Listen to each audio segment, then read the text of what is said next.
Spring Street is located in the very heart of Jeffersonville, Indiana. Many of the buildings along the road date back to the 1800s.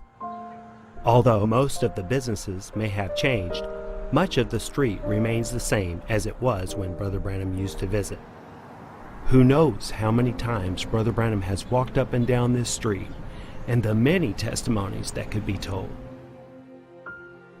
Brother Branham told one story that took place early in his ministry.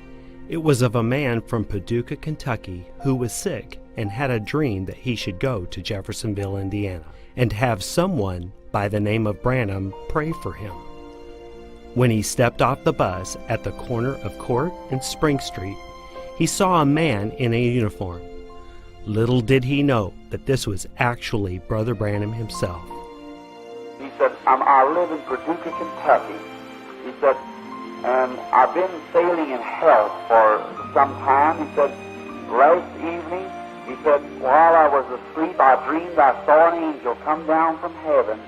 And he come and told me to come to this city of Jeffersonville and ask for somebody by the name of Branham. And he said, I thought maybe if you might know that there's anybody here named Branham. My heart just felt like it would come out of me. And he started crying, and we knelt right there on the corner of Court Avenue and Spring, and I prayed for him.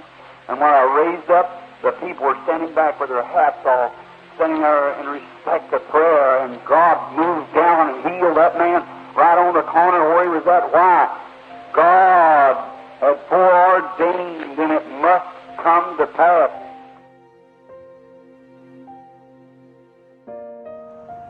One of the oldest establishments and the most well-known place on Spring Street is Shemp's Confectionery. It is here that Brother Branham used to visit when he was just a child to buy Red Hots. Shemp's is still family-owned and operated, and they still remember the story of Sonny Shemp, who Brother Branham prayed for. And while laying there dying with 5 specialists giving him just hours to live, was thus saith the Lord, you'll not die, but you'll sell me again Red Hots over the counter. A few years later, Brother and Sister Branham went into Shemp's to buy some candy. And there, a great, big, strong, healthy-looking fellow. And I walked over at the counter, looked at it, looked down like this. I said, I'll take a pound of those Red Hots. And he said, yes, sir. So his sister was waiting on my wife, and so he got them out.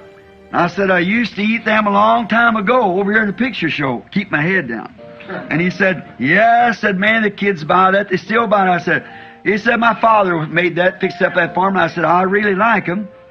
Now, after he got all fixed out and handed to me, he says, anything else? And I said, I don't know. And raised up. Oh, my. He said, Brother Branham.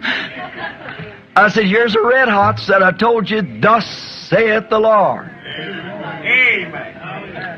About 5 years ago. He said, Brother Branham, I am so completely healed, there's not even one effect. I'm teeny bit hard hearing in one ear. I guess he's in his 50s. He said, I'm teeny bit hard hearing in one ear because they give me so much antibiotic when I was in there. The amazing grace of Jesus Christ. Hallelujah.